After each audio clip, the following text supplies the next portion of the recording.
चैत्र शुद्ध प्रतिपदा शुभम भवतु सर्वदा. गुढी उभारून आनंदाने नववर्षाचे स्वागत करू सदा. नववर्षाचा शुभ आरंभ गुढी उभारू आनंदाची, हाच नव्या आशांचा प्रारंभ आणि नवी पहाट सुखाची. नमस्कार मित्रांनो, वेदांश विजन मध्ये तुमचं सर्वांचं स्वागत आहे. मित्रांनो, आज गुढीपाडवा म्हणजेच आपल्या हिंदू नववर्षाचा पहिला दिवस.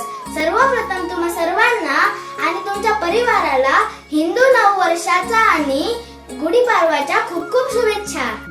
मित्रांनो, तुम्हाला माहित आहे का, आजचा दिवस हा 3.5 मुहूर्तापैकी एक पूर्ण मुहूर्त मानला जातो. म्हणजेच कोणतेही नवीन काम सुरू करण्यासाठी आजचा दिवस खूप शुभ आहे. आता तुम्ही विचार करत असाल की गुढीपाडवा का साजरा करतात, तर याची 2 मुख्य कारणे आहेत. पहिलं म्हणजे प्रभू श्री रामचंद्र.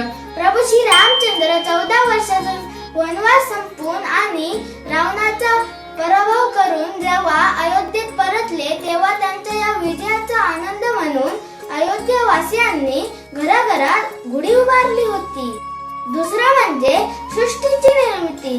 असंही म्हटलं जातं की ब्रह्मदेवांनी याच दिवशी या सुंदर सृष्टीची निर्मिती केली आणि सत्ययुगाची सुरुवात झाली. म्हणून हा दिवस मानवी जीवनातल्या नवीन चैतन्याचा प्रतीक आहे. आजच्या दिवशी सकाळी लवकर उठून घराघरात स्वच्छता करून गुढी उभारली जाते. पण मित्रांनो, तुम्हाला माहित आहे का, गुढी मधल्या सर्व गोष्टींचा एक अर्थ आहे. लांब काठी ही मजबूती आणि उन्नती दर्शविते.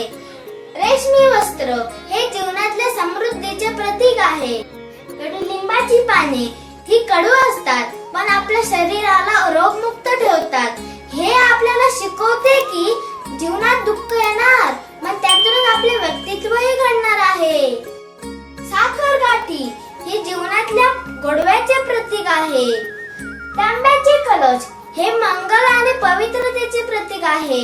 मित्रांनो, नवीन वर्ष म्हणजे नवीन सुरुवात. मी या नवीन वर्षात माझ्या चॅनलच्या माध्यमातून अजून नवनवीन व्हिडिओज आणि छान व्हिडिओ तुमच्यासाठी घेऊन येणार आहे. पण तुम्ही या नवीन वर्षात कोणता नवीन संकल्प केला आहे, मला कमेंट करून नक्की सांगा. पुन्हा एकदा तुम्हा सर्वांना हिंदू नवीन वर्षाच्या खूप खूप शुभेच्छा. जर तुम्हाला माझा व्हिडिओ आवडला तर व्हिडिओला लाईक करा, शेअर करा आणि चॅनलला सबस्क्राईब करा. आनंदी राहा आणि नवीन वर्षाच्या उत्साहात स्वागत करा. धन्यवाद.